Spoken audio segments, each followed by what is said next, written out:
नमस्कार दोस्तों। रसिया और यूक्रेन दो बहुत बड़े गेहूं उत्पादक देश हैं। फिलहाल दोनों देशों में जंग चल रहा है, जिसकी वजह से पूरी दुनिया में गेहूं की संकट उत्पन्न हो गई है।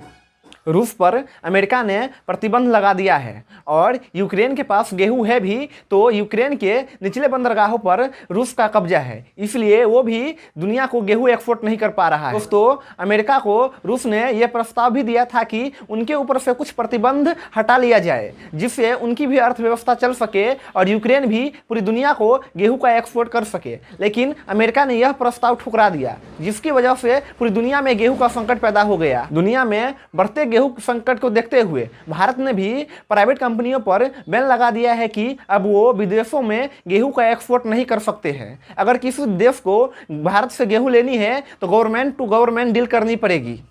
ऐसे वक्त में जब पूरी दुनिया में गेहूं का संकट चल रहा है, तो टर्की को भारत ने गेहूं भेजा था। टर्की ने भारत का गेहूं यह कहते हुए लौटा दिया कि भारतीय गेहूं में रूबेला वायरस है।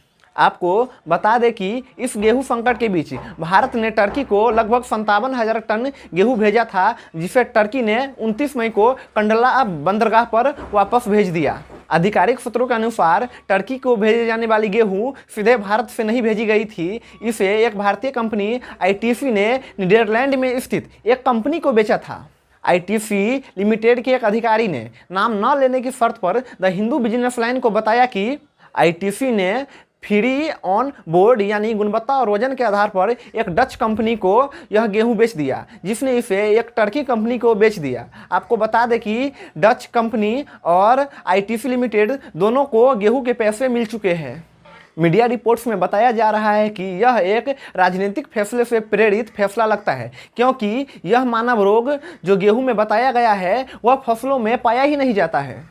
वहीं आईटीसी के एक अधिकारी से जब पूछा गया कि क्या गेहूं की खेप भारत वापस आ रही है, तो उन्होंने जवाब देते हुए कहा कि यह नीदरलैंड के खरीदार पर निर्भर करता है। अधिकारी ने आगे कहा कि नीदरलैंड की कंपनी को जब गेहूं बेचा गया था, तब भारत ने गेहूं पर प्रतिबंध नहीं लगाया था। अब भारत के प्रतिबंध लगाने के बाद गेहूं की कीमतों में बढ़ोतरी हो गई है, कीमतें बढ़ गई है, तो कंपनी अपने हिसाब से जिसे चाहे गेहूं बेचेगी।